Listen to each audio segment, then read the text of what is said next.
परमहंसास्वादितचरणकमलचिन्मकरन्दाय भक्तजनमानसनिवासाय श्रीरामचन्द्राय वागीशाय यस्य वदने लक्ष्मीर्यस्य च वक्षसि यस्यास्ते हृदये संवित्तं सिंहमहं भजे। विश्वसर्ग विसर्गादि नवलक्षणलक्षितम् श्रीकृष्णाख्यं परं धाम जगद्धाम नमामि तत्।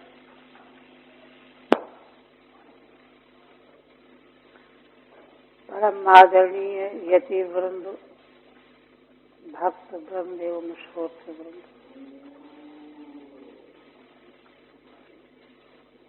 श्रीमद् भागवत के दशम स्कंध पूर्वार्ध का प्रसंग पूर्ण हो गया।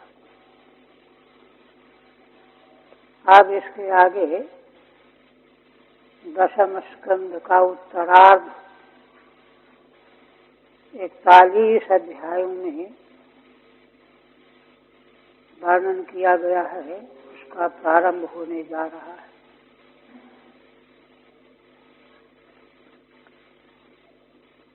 दशम स्कंध संपूर्ण के 90 अध्याय हैं, जिसमें पूर्वार्ध के 49 अध्याय, उत्तरार्ध के 41 अध्याय। तो इस संबंध में एक दृष्टि हम लोगों को स्थापित कर लेनी चाहिए कि एक तो दशम स्कंध के पूर्वार्ध और उत्तरार्ध 2 भाग किए गए।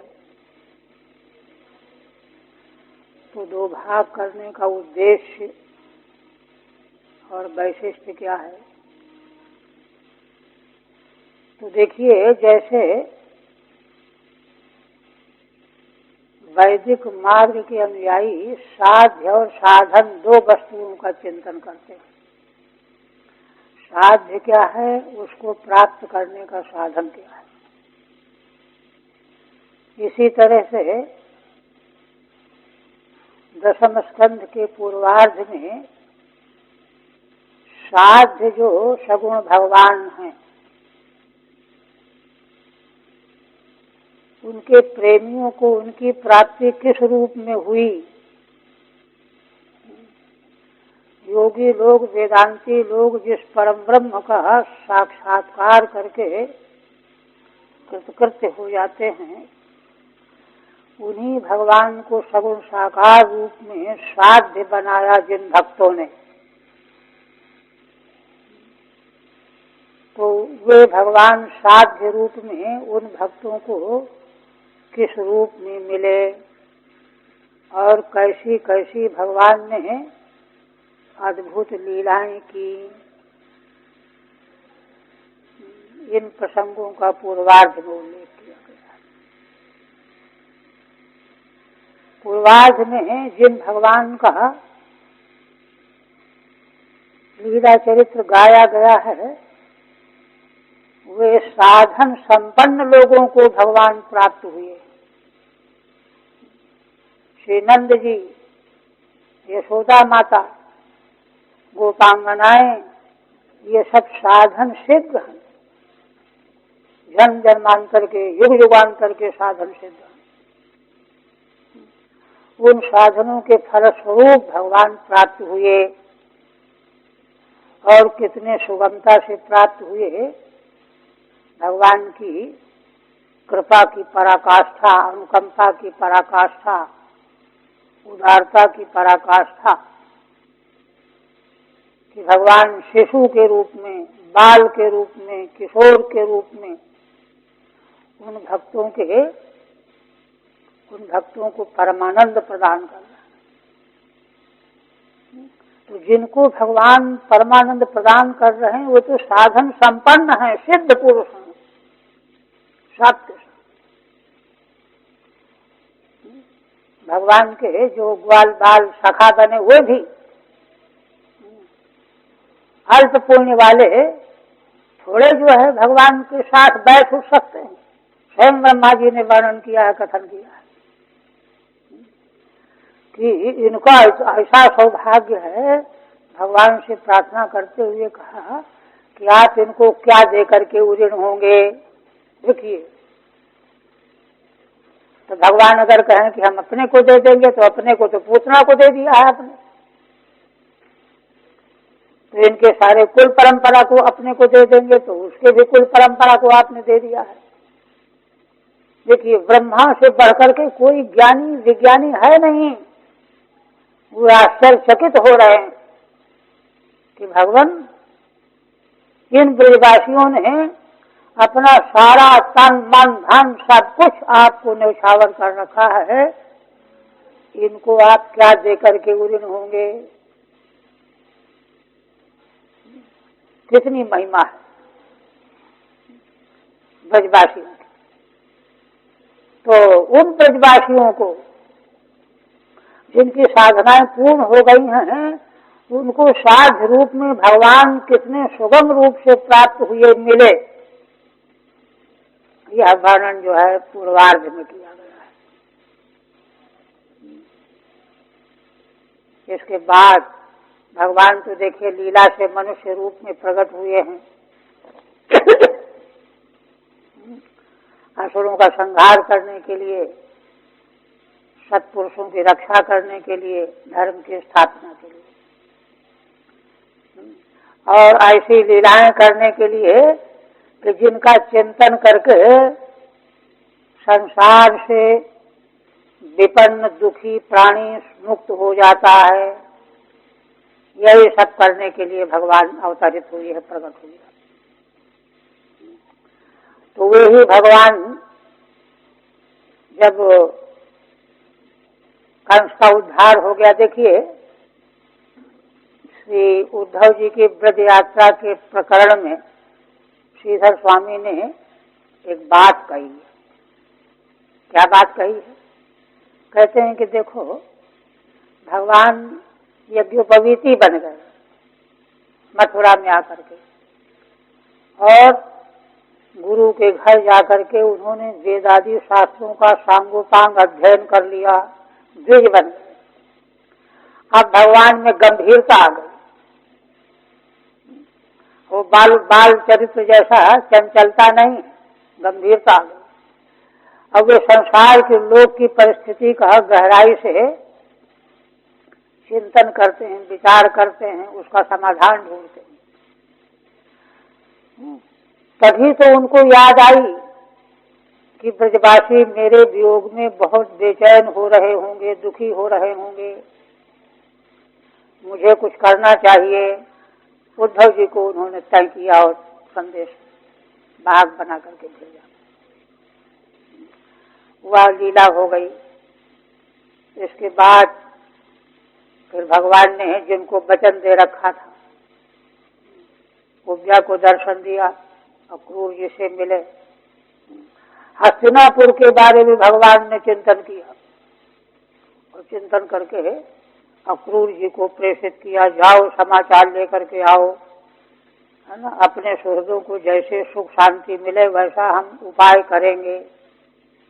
ये सब अब इसके बाद जो है उत्तरार्ध प्रारंभ होने जा रहा है। उत्तरार्ध असल में हमने बताया ना, दो भाग, साध्य और साधन। साध्य पूर्वार्ध में भगवान की प्राप्ति जिन महापुण्यात्माओं को हुई, वे तो साधन संपन्न थे, उनको भगवान की जैसे प्राप्ति हो गई, साध्य की प्राप्ति हो गई। दूसरा मनुष्य सोचता है कि अरे हमको भी हो जाती तो बड़ा सुख मिलता, आनंद आता। तो उसके लिए भाई साधन करो। तो साधन क्या किया जाए? साधन क्या है? उस साधन की शिक्षा है ना, भगवान के उत्तरार्ध चरित्र में सांगोपांग प्रस्तुत की गई है। एक तो भगवान का किशोरावस्था के बाद तारुण्य अवस्था का आगमन हुआ। तो पहले तो भगवान ने जो जन्मजात विरोधी स्वभाव के दुष्ट थे उनका उद्धार किया। इसके बाद भगवान के अनेकों विवाह हुए और बीच बीच में समस्त लोक की परिस्थितियों के संबंध में भगवान को विचार करना पड़ा।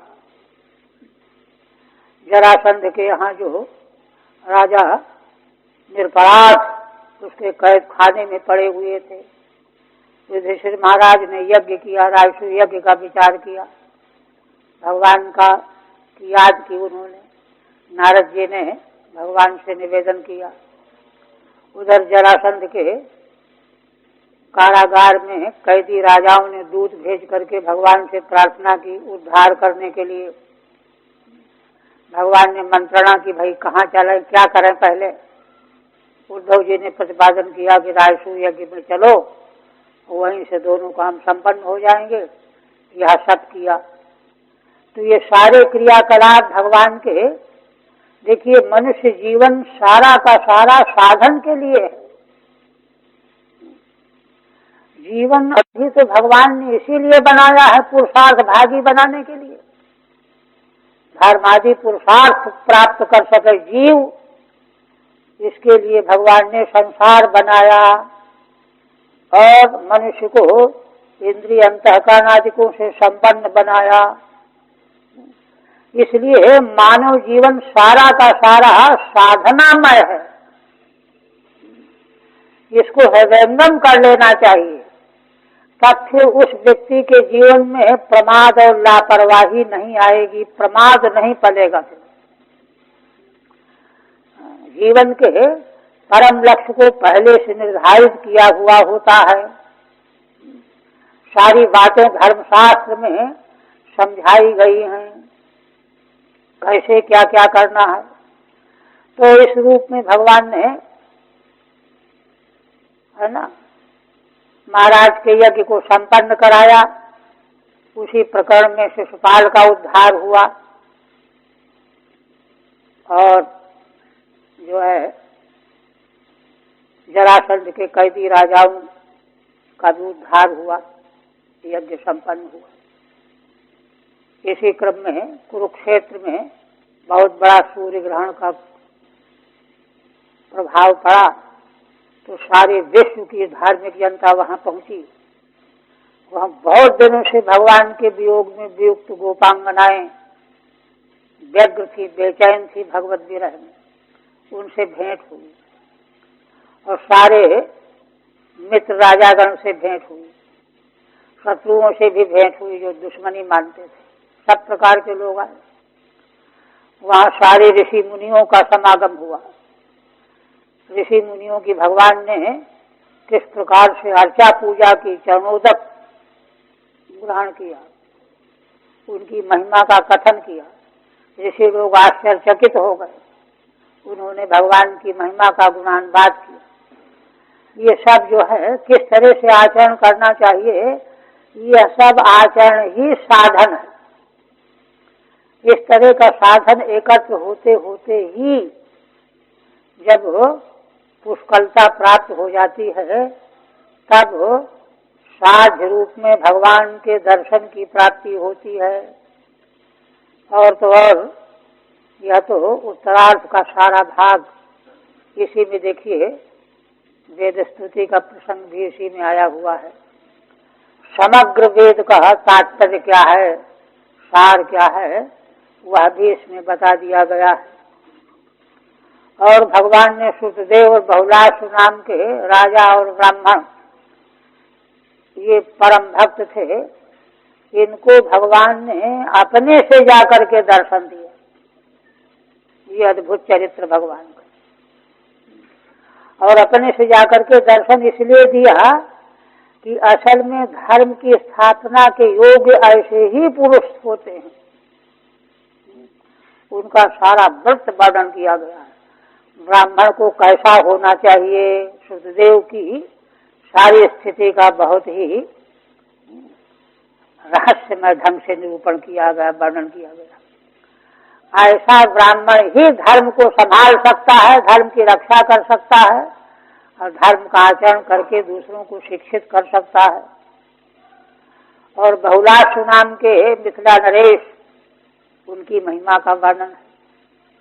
इन्हीं दोनों की दृष्टि से 11वें स्कंद में ब्रह्मा जी जब देवताओं के साथ भगवान की स्तुति करने के लिए आए 6वें अध्याय में, तो वहाँ जब यद्यपि देखिए भगवान के भूलोक छोड़ने के साथ ही कलयुग आ गया, तो कोई प्रश्न कर दे कि अरे भगवान ने क्या धर्म की स्थापना की, ये कोई धर्म की स्थापना कि उनके जाते ही कलयुग आ गया।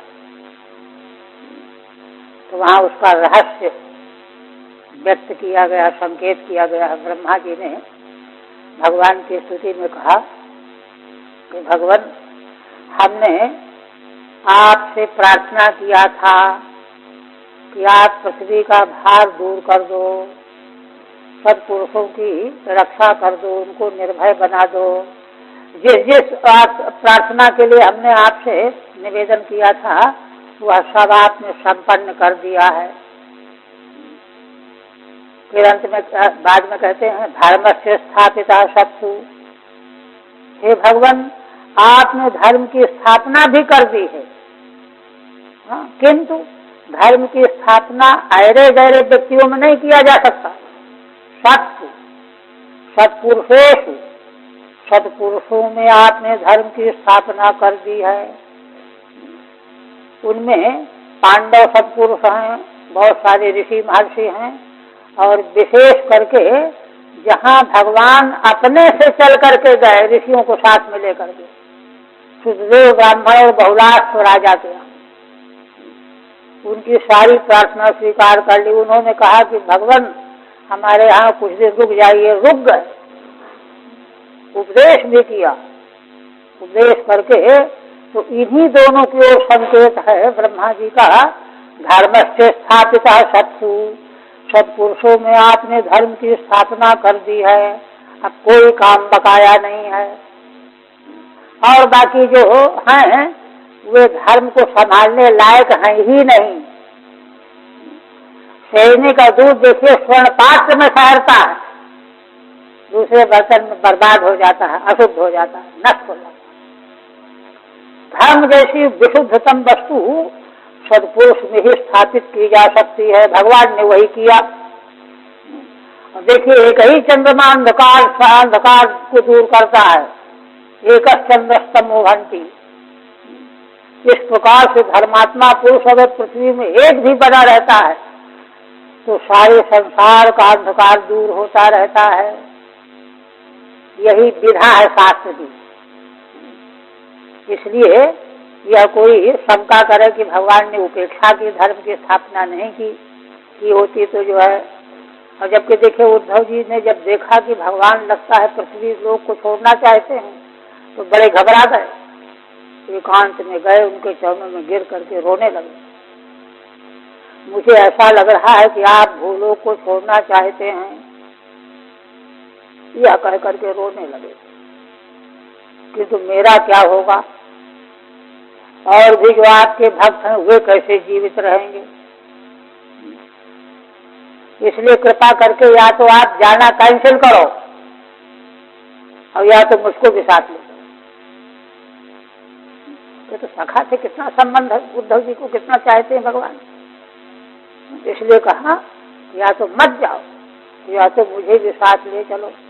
तो भगवान क्या कहते हैं कि उद्धव तुमने ठीक समझा है, अब मैं भूलोक को छोड़ना ही चाहता हूँ, क्योंकि जिस प्रयोजन के लिए आया था वो प्रयोजन सारा संपन्न हो गया।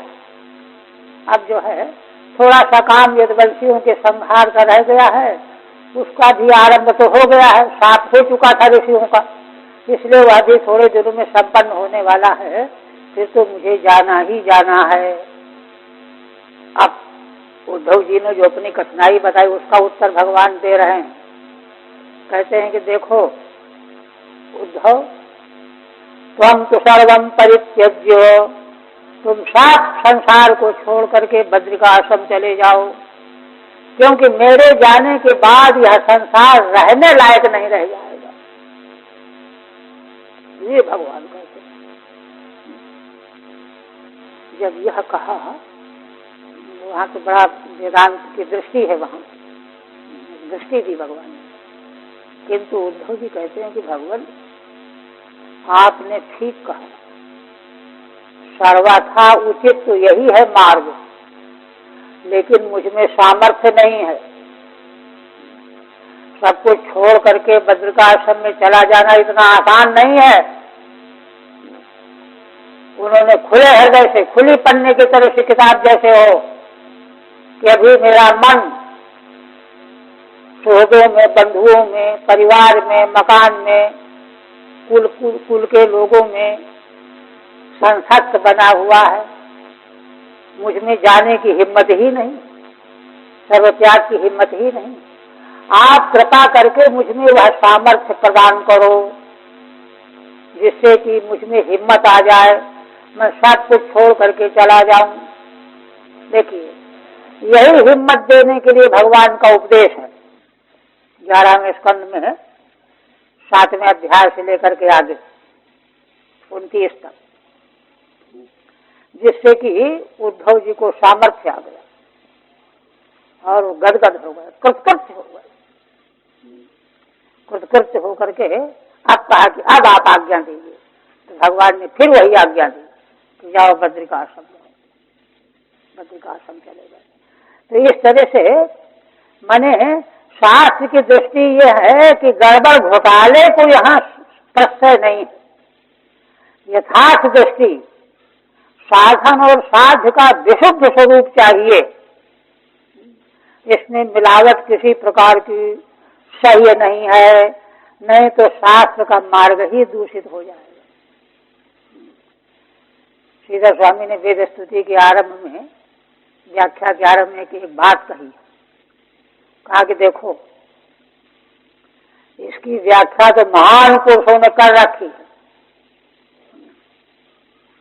उनका उच्छिष्ट लेकर के, बचा बचाया टुकड़ा लेकर के मैं कुछ कहने जा रहा हूं। यथामति संप्रदाय विशुद्ध्यर्थम, ये मार्मिक बात है। श्रीधर स्वामी कहते हैं संप्रदाय का मतलब होता है वैदिक परंपरा। वैदिक परंपरा है ना, भगवान से लेकर के गुरु परंपरा के द्वारा प्राप्त की जाती है, दी जाती है, ग्रहण की जाती है। जैसे मंत्र ग्रहण किया जाता है गुरु के द्वारा, ऐसे परंपरा दी जाती है तो वह शुद्ध बना रहे, इसलिए मैं कुछ व्याख्या करने जा रहा हूं। नहीं तो क्या होगा, है ना, तार्किक लोग, विलक्षण खोपड़ी के लोग वेद स्तुति, वेदों की स्तुति के अर्थ को अगड़म बगड़म ढंग से करके रख देंगे। वेदों का ये तात्पर्य है ना।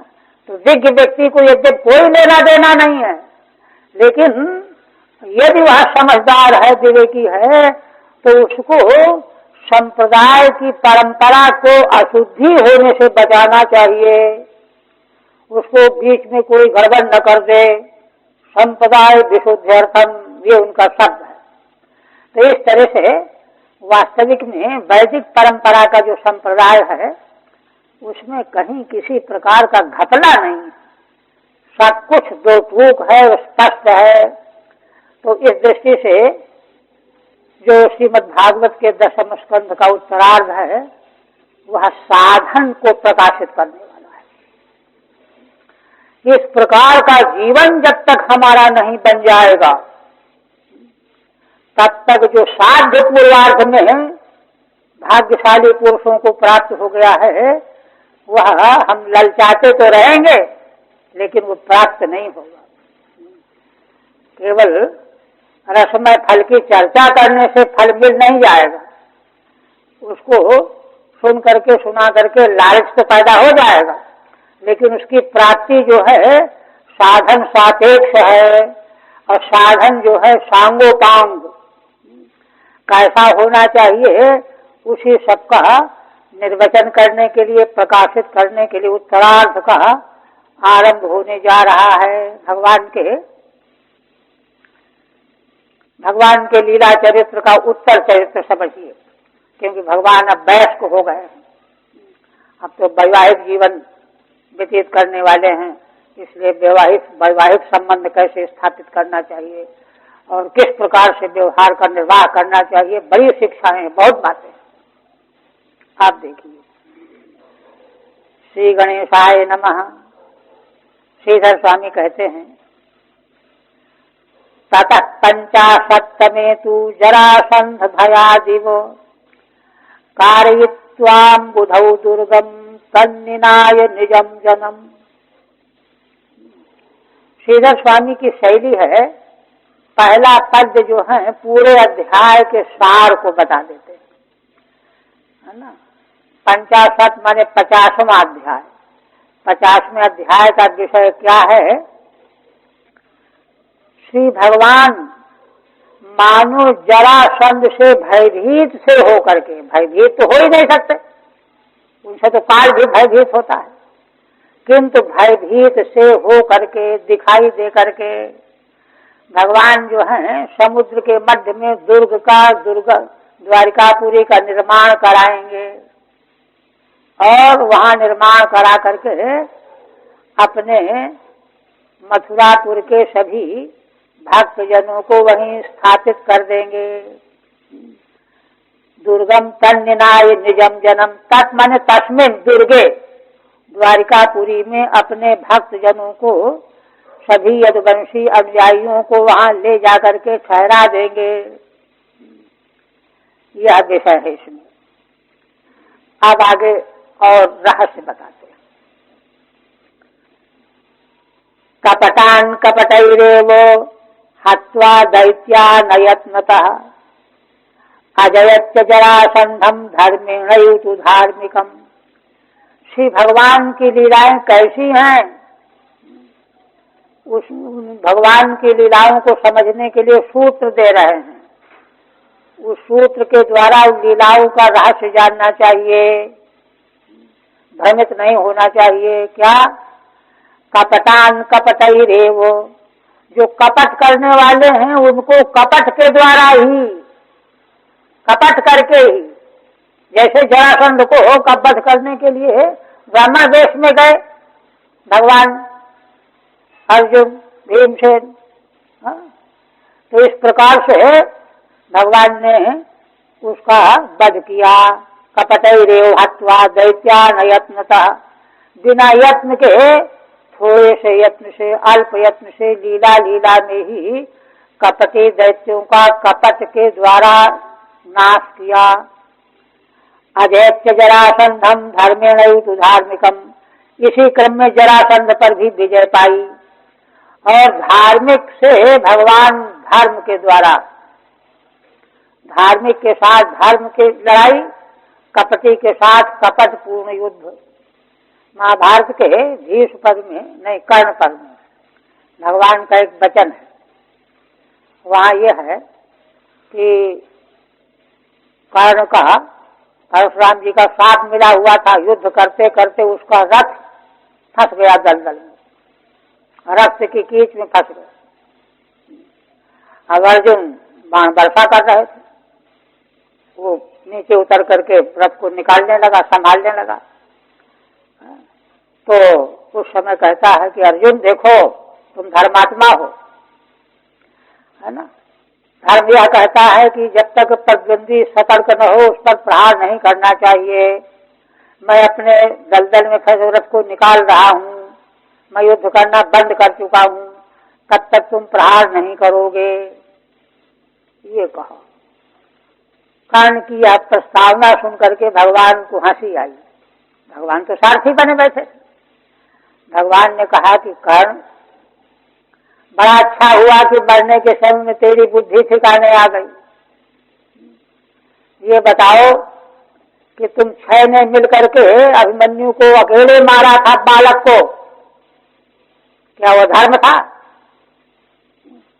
तुम्हारे परामर्श से, शकुनी के परामर्श से दुर्योधन ने लाक्षागृह में पांडवों को जला देने के लिए आग लगा दी थी, ये धर्म था?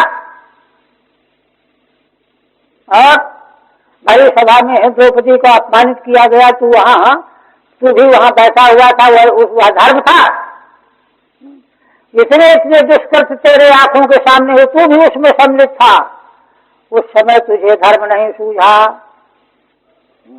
अब जब मरने का समय आया है तब तुझे धर्म की याद आई है।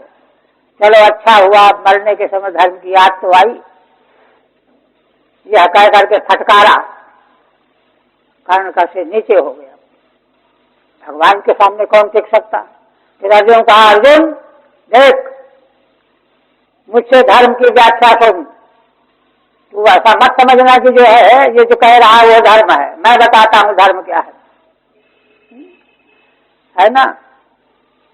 वहां वचन है भगवान का, है ना, मायाचारो माया बाधितव्य साध्वाचारा साधुना प्रत्युपेय। पहली पंक्ति और है, यस्मिन यथा वर्तते यो मनुष्य, जिसके साथ जो मनुष्य जैसा व्यवहार कर रहा हो, तस्मिन् तथा वर्तितव्य सधर्म, उसके साथ में उसी रूप में बर्ताव कर लेना ही धर्म है।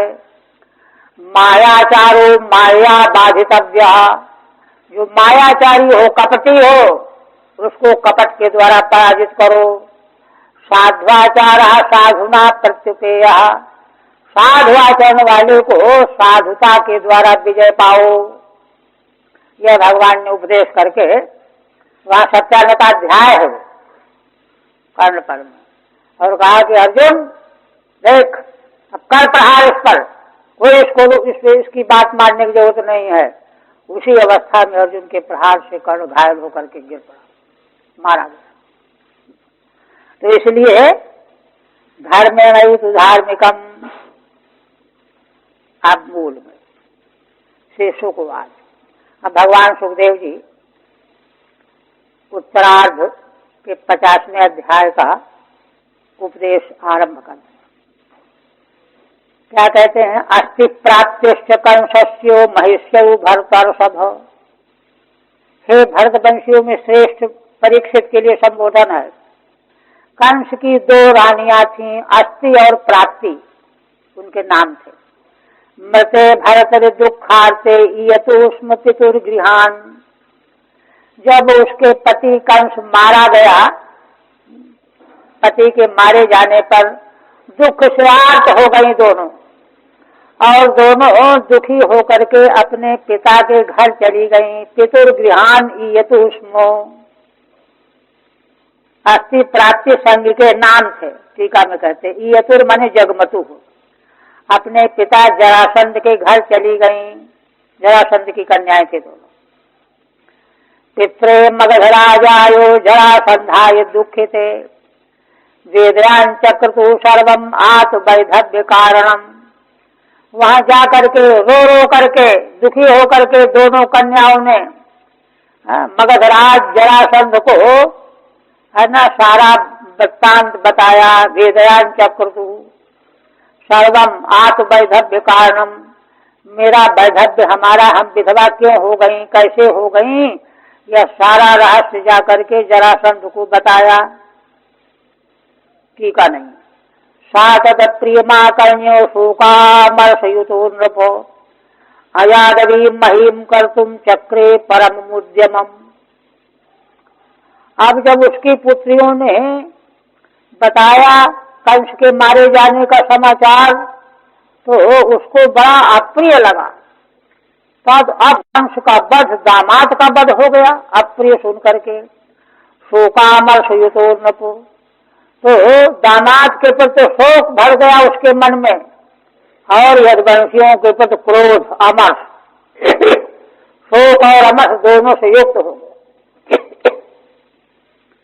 और उसने तुरंत संकल्प कर लिया, अयादवी महीम कर्तुम चक्रे परम उद्यमम, ये सारी पृथ्वी को मैं यदुवंशियों से रहित बना डालूंगा, एक भी यदुवंशी पृथ्वी में रहने नहीं पाएगा। यह संकल्प करके परम उद्यम करने में लग गया। ठीक है, कंसे शोकः कृष्णे च अमर्षः, कंस के प्रति शोक हो रहा है दामाद के प्रति, और भगवान श्री कृष्ण के प्रति क्रोध हो रहा है। साध्यान्वितः दोनों से युक्त होकर के उसने संकल्प कर लिया कि अब मैं एक भी यदुवंशी को जीवित नहीं रहने दूंगा। और अक्षौहिणीभिर्विंशत्याचिभिश्चापि संवृतः 20 और 3 23 अक्षौहिणी सेना यदुराजधानी मथुरां निरुणत सर्वतो दिशम। इतना जल्दी उद्यम में लग गया जरासंध, तुरंत उसने 23 अक्षौहिणी सेना एकत्र की और यदुवंशियों की राजधानी जो मथुरा है उसको चारों सभी दिशाओं से घेर दिया जा करके। 23 अक्षौहिणी सेना तो बहुत भारी होती है। महाभारत के युद्ध में 18 अक्षौहिणी सेना थी, उससे भी ज्यादा थी अकेले। निरीक्ष तद्बलम कृष्णो उद्वेलमीषागरम स्वपुरम तेल संदुग्धम स्वजलम च भयाकुलम। अब भगवान श्री कृष्ण ने देखा, तद्बलम माने तत्सैन्य बलम, जरासंध की सेना को देखा। कैसा है? उद्वेलम सागरम है वो, जैसे कोई समुद्र में ऐसी बाढ़ आ गई हो कि किनारे को तोड़ करके बढ़ता चला जा रहा हो, ऐसी भयंकर सेना थी जरासंध की। उसको देखा और क्या देखा? स्वपुरम तेन संदुद्धम स्वजनम च भयाकुलम। अपने पूर्व मथुरापुरी को उस सेना के द्वारा चारों ओर से घिरा हुआ देखा और अपने स्ववंशीय यदुवंशियों को, स्वजनों को भय से आकुल देखा। सब घबरा गए, हाय हाय करने लगे, हाय अब क्या होगा, हाय अब क्या होगा। यह भगवान ने देखा। तस्य बलम सैन्यम, सैन्य बल, और उद्वेलम माने लंघित मर्यादम सागरम, जिसने मर्यादा को लांघ लिया है, ऐसा समुद्र जैसे उफान आ जाए, ऐसा सैन्य बल था उसका। तेन तस्य बलेन संदुद्धम, ऐसी भारी सेना के द्वारा मथुरापुरी को चारों ओर से घिरा हुआ देखा, स्वजनों को भयाकुल देखा।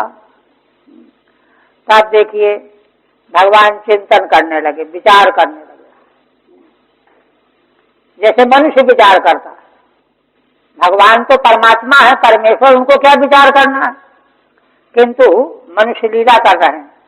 चिंतयामास भगवान हरि कारण मानुषः, तो कहते हैं चिंतन तो मनुष्य करता है, भगवान तो हरि है ना। कारण मानुषः कहते हैं भाई देखो, कारण के लिए मनुष्य बने हुए हैं, तो जिस कारण के लिए मनुष्य बने हुए हैं, मनुष्य बन करके मनुष्य जीवन में क्या क्या करना पड़ता है वह दिखा रहे हैं।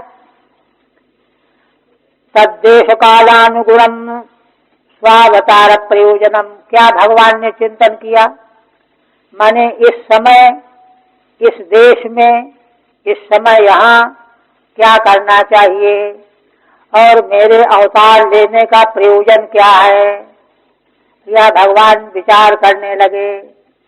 टीका, किम बलमेव हन्मि न मागधम। देखिए 3 कोटियां हैं, विचार की जरूरत वहीं पड़ती है जहां संदेह हो।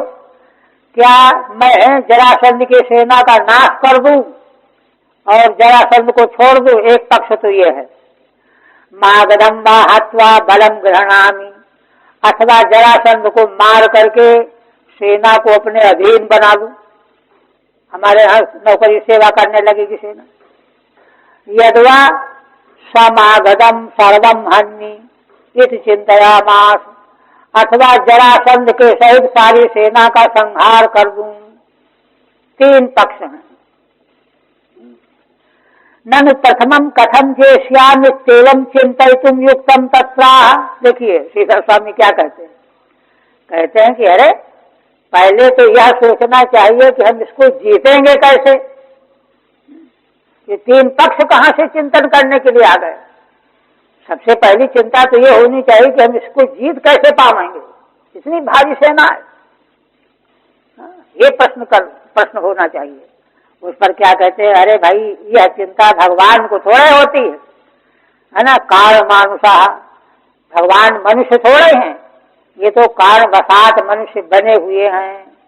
मनुष्य होते तो मनुष्य को तो यही सोचना पड़ता कि भाई हम इसको कैसे जीते। भूभारावतार कारणेन मानुषो न तो तत्वता ही थी। ये भगवान तो पृथ्वी का भार उतारने के कारण से मनुष्य बने हुए हैं।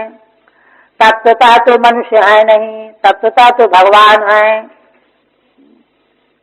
अच्छा, तब फिर भगवान ने 3 पक्षों में तय क्या किया? तो आगे कहते हैं हनिष्यामि बलम हेतद भूरि भारम समाहितम मागधेनु समानीतम वंश्यानाम सर्वभूभुजाम। तीनों में विचार करके भगवान ने तय किया कि मैं अभी इसकी सेना का नाश करूंगा। बलम हनिष्यामि, बल मन सेना। क्यों? एतद भूरि भारम समाहितम, यह सेना ही पृथ्वी के लिए तो भार बनी हुई है। मागधेनु समानीतम, मगध नरेश जरासंध इसको लाया है, 23 अक्षौहिणी सेना को, इसका मैं वध करूंगा। वंश्यानाम सर्वभूभुजाम, क्योंकि उसके पक्ष में सभी राजाओं के वंश वाले भी हैं, तो इसी तरह से यह बार बार लाता रहेगा। एक जगह रहते हुए हम उसका नाश करते जाएंगे, तो पृथ्वी का भार आसानी से एक ही जगह हल नष्ट हो जाएगा। एवं त्रिधा विचिंत्य, इस प्रकार से भगवान ने 3 तरह से चिंतन करके प्रथमम पक्षम निर्धारितवान, पहले पक्ष का निर्धारण किया। तदा, इसी को 4 श्लोकों से कह रहे हैं हनिष्यामि थी, मैं इस सेना का वध करूंगा। अक्षौहिणी भी संख्यातम हतासुरथ कुंजरैहि मागधस्तु न हंतव्यो भूयः कर्ता बलोद्यमम्। यह जो 23 अक्षौहिणी से युक्त सेना, जिसमें भट माने पैदल सैनिक, अश्व घोड़े, रथ, हाथी, चतुरंगिनी सेना, जो अक्षौहिणियों में गिनी जाने वाली है, 23 अक्षौहिणी है, इस सेना का मैं वध करूंगा। किंतु जरासंध वध करने योग्य नहीं है। मागधस्तु न हंतव्यो भूयः कर्ता बलोद्यमम्, क्यों? यह बचा रहेगा तो फिर से लाएगा, फिर सेना को मार डालूंगा, फिर लाएगा, फिर मारूंगा। इस तरह से अनायासेन यह बार बार उद्यम करके सेना एकत्र करके लाएगा, एक ही जगह पर सारा भार पृथ्वी का हल्का हो जाएगा। बलोद्यमम, बलोद्यम माने कर्ता करिष्यति थी। फिर भगवान विचार करके तय करते हैं एतदर्थोवतारोयम भूभार हरणाय में संरक्षणाय साधूनाम कुतो अन्येषाम बधाय च। भगवान अपने मन में चिंतन कर रहे हैं कि अरे भाई, इसीलिए तो हमने यह अवतार लिया है, पृथ्वी का भार हरण करने के लिए। एक, असाधु नाम संरक्षणाय, साधु पुरुषों का रक्षण करने के लिए, है ना। और कृतो अन्येषाम बधाई चो, और दूसरे जो दुष्ट हैं, धर्म विरोधी हैं, उनका वध करने के लिए हमने अवतार लिया है। ननु अतएव हंतव्यः तत्राह, तो कहते हैं कि अच्छा इसलिए यह भी तो मारने लायक है, दुष्ट है। तो कहते हैं हाँ, किंतु देखो, है ना, भूभार का हरण करना मुख्य प्रयोजन है। एतदर्थम एतत् शब्दार्थम स्पष्टयति, किस लिए भगवान का अवतार हुआ है, एतत् का सारा अर्थ स्पष्ट करते हैं। पृथ्वी का भार दूर करना, साधु पुरुषों की रक्षा करना और साधु द्वेषियों का संहार करना। तो अब भार के रूप में यह सेना ही हरण कर नष्ट करने योग्य है। भगवान कहते हैं अन्योपि धर्म रक्षायै देह संभ्रियते मया विरामायाप्य धर्मस्य भवतः क्वचित्। कहते हैं भगवान कि मेरे अन्य भी जो देह धारण करने के प्रयोजन है, अन्योपि देह, दूसरा भी देह जब मैं धारण करता हूँ, अवतार लेता हूँ, तो किस लिए? धर्म रक्षायै मया संभ्रियते, सारे शरीर धर्म की रक्षा करने के लिए मेरे द्वारा धारण किए जाते हैं। धर्म भगवान को बहुत ही प्रिय है। विरामायाप्य धर्म से दूसरा आनुषंगिक कार्य क्या है? अधर्म में विराम लग जाए, धर्म की रक्षा हो जाए और अधर्म बढ़ने न पावे, विराम लग जाए। काले प्रभवतः क्वचित, इस प्रकार से समय समय पर मैं जब जब भी अवतार लेता हूँ इन्हीं प्रयोजनों की सिद्धि के लिए अवतरित होता हूँ। अयमेतदर्थो अवतारः इत्युपलक्षणम् इत्याह, यह जो मेरा अवतार है इसी प्रयोजन के लिए हुआ है। और कहते हैं यह तो उपलक्षण है। इसी प्रकार से भगवान के अन्यान्य अवतार भी धर्म की रक्षा के लिए और धर्म अधर्म पर विराम लगाने के लिए हुआ करते हैं। आप देखिए, श्री भगवान इस प्रकार से ध्यान करने लगे, मन में चिंतन करने लगे, तब तक भगवान के संकल्प के प्रकट होते ही आकाश से सूर्य के समान तेजवान दो रथ उपस्थित हो गए भगवान के समक्ष। रथौ उपस्थित सद्यः, शीघ्र उपस्थित हो गए। संकल्प करते ही दो रथ उपस्थित हो गए। और रथ केवल अकेले नहीं थे, ससूतौ, उनको चलाने वाले सारथी बैठे थे दोनों रथों में। और सपरिच्छदौ, और अस्त्र शस्त्र से सुसज्जित थे, युद्ध की सामग्री से सुसज्जित थे। ऐसे दो रथ प्रकट हो गए। ससूतौ, सारथ सहितौ, सारथियों के सहित। परिच्छदः परिकरः, रथ में युद्ध की सामग्री उसका परिकर कही जाती है ना। ध्वज कवचादि तत्सहितौ, ध्वजा होती है युद्ध की सामग्री, कवच भी, अस्त्र शस्त्र भी। इनसे सुसज्जित आकाश के समान तेजोमय दो रथ उपस्थित हो गए। आयुधानि च दिव्यानि पुराणानि यदृच्छया, दृष्ट्वाचार्य ऋषिकेशः संकर्षण मथाब्रवीत। इसी प्रकार से रथ के उपकरण एकत्र होने के साथ ही आयुधानि च दिव्यानि, भगवान के दिव्य आयुध, और पुराणानि, भगवान के आयुध जो है सनातन है, नित्य है, पुराण है ना, ये दक्षया अपने आप उपस्थित हो गए। दृष्ट्वाचार्य ऋषिकेशः संकर्षण मथाब्रवीत। इस प्रकार से रथ, सारथी है ना, ध्वजा कवच आदि और अस्त्र शस्त्रों को, दिव्य अस्त्र शस्त्रों को उपस्थित हुआ जब भगवान ने देखा, तब संकर्षण भगवान बलराम जी से कहने लगे। क्या कहने लगे? पश्यादि दशनम प्राप्तम यदूनाम स्वावताम प्रभो, एष ते रथ आयातो दैतान्यायुधानि च। आर्य संबोधन करते हैं। हे आर्य, देखिए, क्या देखिए? पहले ये दिखा रहे हैं, हे आर्य देखिए, यदूनाम स्वावताम, यदुवंशियों का, जिनकी रक्षा करने वाले आप हैं, आपके रक्षणीय हैं, उन यदुवंशियों का, यदुओं को में बड़ा व्यसन दुख प्राप्त हो गया है बेचारे। चारों ओर से दुष्ट की सेना से घेर दिए गए हैं। एक तो ये देखिए, और दूसरा दिखा रहे हैं कि अब इधर देखो, एष ते रथ आयाता, ये आपका रथ भी आ गया है। तीसरा, दैतानि आयुधानि च, और आपके आयुध अस्त्र शस्त्र जो बड़े प्रिय हैं, बलराम जी के अस्त्र शस्त्र हलमूसल, इसलिए कहते हैं जो आपको बड़े प्रिय आयुध है हलमूसल, ये भी आ गए हैं, है ना। सब देखो,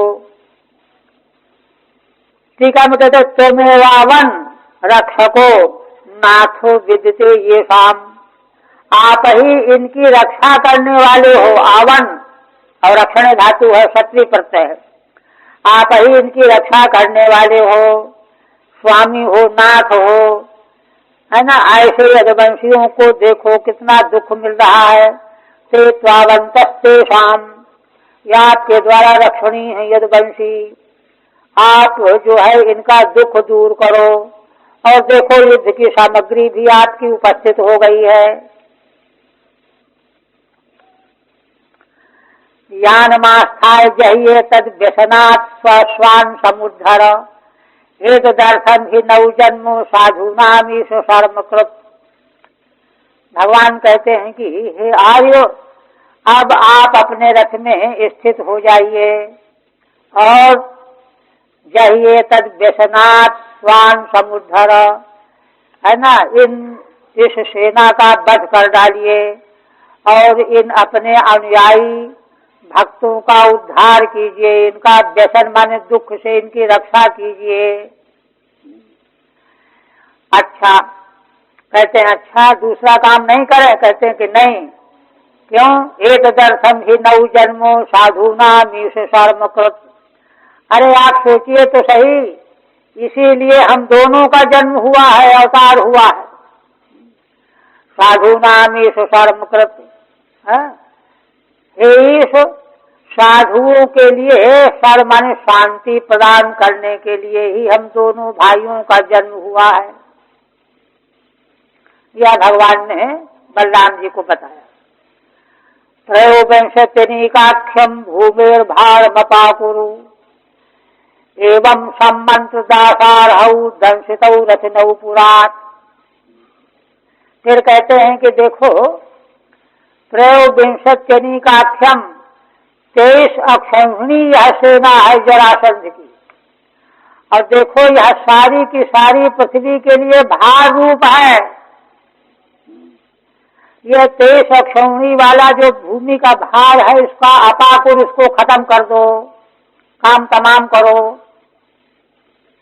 एवं सम्मंत्र दासारहु, इस तरह से भगवान श्री कृष्ण ने बलराम जी के साथ मंत्रणा की। दोनों दासार वंशी श्री कृष्ण बलराम है ना, कवच से सुसज्जित हो गए। दंशितौ कवचितौ, कवच धारण कर लिया दोनों ने। रथ पर बैठ गए। रथनौ पुरात, और मथुनापुरी से निकल पड़े। निर्जगमतु स्वायुधाढ्यौ बलेनाल्पीयसाव्रतौ, है ना, अपने आयुध से संपन्न होकर के निकल पड़े दोनों। अल्पीसा बलेन व्रतौ, मथुरा में जो सेना थी तो बहुत छोटी थी, एक अक्षौहिणी भी रही हो या उससे भी कम ही हो।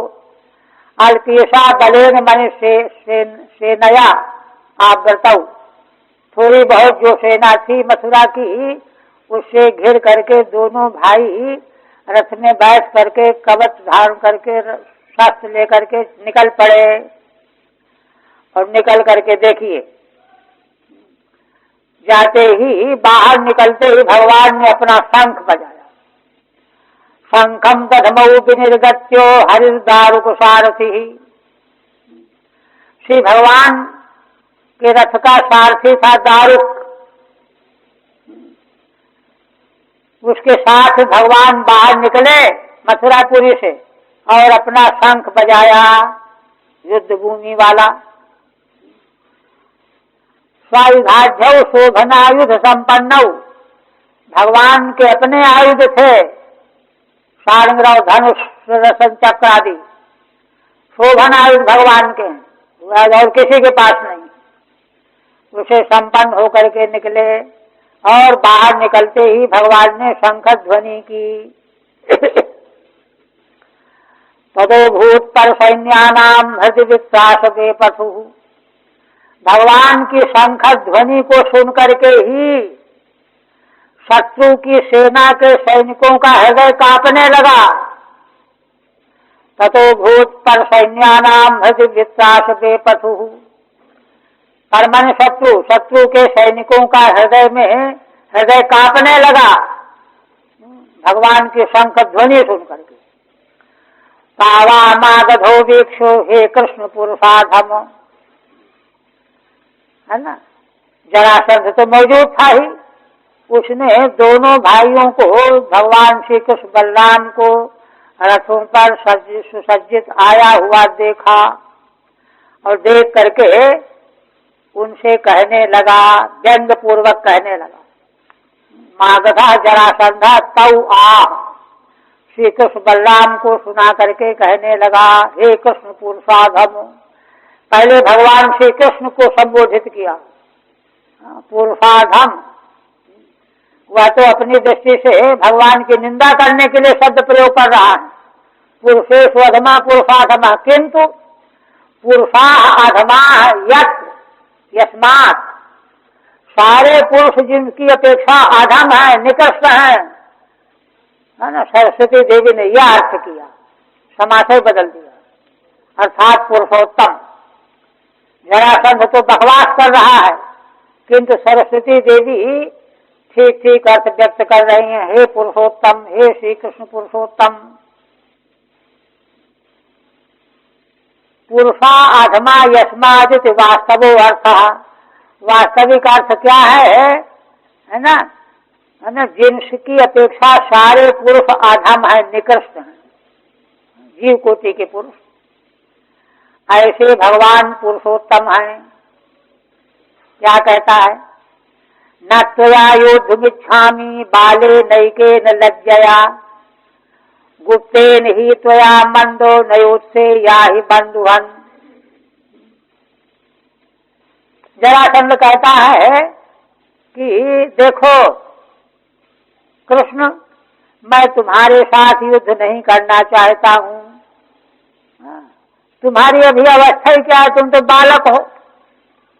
मेरे जैसे शूरवीर को हो, तुम जैसे बालक से लड़ने में लज्जा आती है, शर्म आती है, इसलिए मैं तुम्हारे साथ युद्ध नहीं कर सकता।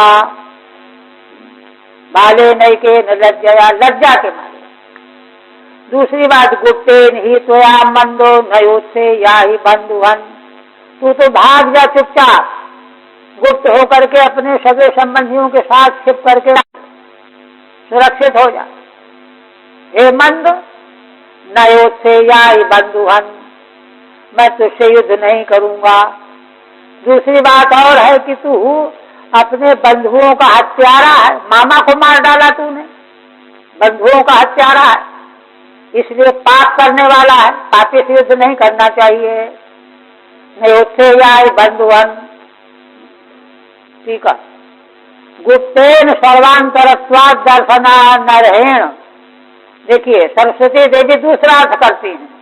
वह तो बकवास कर रहा है जरासंध की अपने स्वजनों के साथ छिप करके बचाओ अपने प्राण, किंतु सरस्वती देवी अर्थ कर रही हैं गुप्तेन का, सर्वांतरत्वाद दर्शना नरहेण, भगवान तो सर्वांतर हैं, भगवान को कोई दर्शन कर ही नहीं सकता। ये तो आत्मा के भीतर छिपे रहने वाले हैं, ऐसे भगवान। गुप्त, हे अमंद, मंद की जगह अमंद पदच्छेद कर दिया। बंधुहन कहा ना, बंधुहन की व्याख्या करते हैं सरस्वती देवी, बधनातीत बंधु, जो बांधती है वो बंधु है। कौन बांधती है? अविद्या, अज्ञान, माया। बधनातीत बंधु अविद्या, बांधने वाली बंधु कौन है? अविद्या। सरस्वती देवी का अर्थ है ये, उस अविद्या को जो मारने वाला है, ताम हंती तथा, अविद्या का वध करने वाले भगवान ही तो है। तो बंधुहन माने बांधने वाली वस्तु अविद्या है, उसको मारने वाले भगवान हैं। हे बंधुहन, तथा हे अविद्या निरसनेति, हे अविद्या का निरसन करने वाले, या ही तुम जाओ, प्राप्नु ही, या ही माने प्राप्त हो जाओ, या प्रापणे भी है, प्राप्नु ही। इसके बाद फिर बलराम जी की ओर अभिमुख होकर कहने लगा, ताओ राम यदि श्रद्धा युद्धस्तु धैर्य मुद्वह हित्वा वा मच्छैरश्चिन्नम देहम स्वर्या ही माम जही। अब बलराम जी को कह रहा है जरासंध कि देखो बलराम, तुम तो कुछ युद्ध करने लायक हमको दिख रहे हो, इसलिए हे बलराम, अगर तुम्हारे मन में श्रद्धा हो तो धैर्य धारण करके युद्ध करो। श्रद्धा काहे पर हो? देखिए, युद्ध करने में श्रद्धा का मतलब यह है, श्रद्धा धर्मशास्त्र पर हो। धर्मशास्त्र कहता है कि युद्ध भूमि में वीर क्षत्रिय अगर मारा जाता है तो स्वर्ग प्राप्त होता है। तो धर्मशास्त्र के वचन पर श्रद्धा होगी तभी तो निर्भय होकर के युद्ध करोगे। तो अगर ऐसी श्रद्धा है कि मरेंगे तो स्वर्ग मिल जाएगा तो तुम आओ, धैर्य धारण करके युद्ध करो। फिर दूसरी बात कह रहा है, क्योंकि यथार्थ भी तो दिख जाता है ना कि नहीं नहीं बलराम जी ऐसे नहीं है। तो दूसरी बात कह रहा है, हित्वा वा मच्छरैश्छिन्नम, है ना, माने मेरे बाणों के द्वारा तुम्हारा देह कट जाएगा, इसलिए देह को छोड़ करके तुम स्वर्ग को प्राप्त करने की श्रद्धा करने वाले हो तो धैर्य धारण करके डटो हमारे सामने युद्ध करने के लिए, स्वर्ग चले जाओगे। देहम स्वर्या हिमाम जही, अथवा तुम ही मुझे मार डालो, दोनों में से एक काम होगा। अगर मुझे मार सको तो मार डालो, नहीं तो हिम्मत करके युद्ध करो, स्वर्ग तो मिल ही जाएगा। ठीक है। अच्छेद देहो आसाविति, जरासंध ने गौर किया कि नहीं नहीं, बलराम जी का देह अच्छेद्य है, इतना आसान नहीं है इनको घायल करना, है ना। स्वयं मत्वा, स्वयं उसको मान लिया बलराम जी को। अपरितोषात् पक्षांतर माह, इसलिए संतुष्ट नहीं हुआ जरासंध, दूसरे पक्ष की बात भी कहने लगा। यद्वा माम जहीति, अथवा तुम में बल हो, पराक्रम हो तो मुझे ही मार डालो। श्री भगवान वाचो, अब भगवान कहने लगे। इस तरह से दोनों से जरासंध ने वार्ता की। अब भगवान से वार्ता पहले की तो पहले भगवान कहने जा रहे हैं, नवैशूरा विकथन्ते दर्शयन्ते व पौरुषम, नागहणीमो बचो राजन नातुरस्य मुमूर्षतः। भगवान कहते हैं कि देखो मगध नरेश, जो शूरवीर होते हैं वे बड़ी बड़ी बातें नहीं किया करते, वे तो पौरुषम एवं दर्शयंती, वे तो पुरुषार्थ दिखाया करते हैं, बोलते नहीं हैं। तू तो लगता है कि जो है शूरवीर है नहीं, केवल शब्द का शूर है, ऐसे बोल रहा है। ना गृहणी मोह बचो राजन, इसलिए हम लोग पहचान लेते हैं, देखो तुम्हारी वचनों को हम ग्रहण नहीं कर रहे हैं। समझ गए हम? क्या समझ गए? आतुरस्य मुमूर्षतः, जो मुमूर्षु होता है, मरणासन्न होता है, अब मरा कि तब मरा, तो वह आतुर हो जाता है, दीन होता है। दीन, आतुर, मुमूर्षु कुछ भी बकने लगता है, उन्हीं में तुम हो। इसलिए हम लोग तुम्हारे इस बकवास पर ध्यान नहीं देते। ठीक है। यथा श्रुतार्थ ग्रहणेन भगवतः उत्तरम, भगवान ने जैसा उसने शब्द का उच्चारण किया उसी का अर्थ ग्रहण करके भगवान उत्तर दे रहे, अर्थ ग्रहण करके भगवान उत्तर दे रहे कि ठीक है, जैसा यह कह रहा है उसी का उत्तर दे रहे। नवै शूराइति विकथन्ते मन श्लाघन्ते, शूरवीर अपनी प्रशंसा व्यर्थ में नहीं किया करते, ऐसा उत्तर भगवान ने दिया। श्री शुकवाचो, अब आगे भगवान सुखदेव जी कहने लगे, जरासुतस्तावभिश्रुत्य माधवौ महाबलौघेन बलीयसावृणोत्, ससैन्ययानध्वजबाज सारथी सूर्यानलौ वायुरिवाभ्रवेणुभिः। इसके बाद बातचीत होने के बाद जरासंध ने, जरा का पुत्र था, दोनों मधुवंशी भगवान श्री कृष्ण बलराम को अपनी बड़ी भारी 23 अक्षौहिणी सेना के द्वारा चारों ओर से घेर लिया। विशरत से है ना, बलियसा महाबलौघेन, बड़ी बलवान और महान सेना थी उसकी 23 अक्षौहिणी। उसके द्वारा सेना सहित भगवान श्री कृष्ण बलराम को चारों ओर से घेर लिया। नगर को तो पहले घेर चुका था। ससैन्यान ध्वजबाज सारथी सूर्यानलौ वायुरिवाभ्यरेणु भी। कहते हैं सैन्य सेना, यान, ध्वज, घोड़े, सारथी, इनके सहित उसने घेर लिया। दृष्टांत दे रहे हैं सूर्यानलौ वायुरिवाभ्यरेणु भी। जैसे वायु जैसे बादल के द्वारा सूर्य को ढक देती है और धूलि के द्वारा अग्नि को ढक देती है।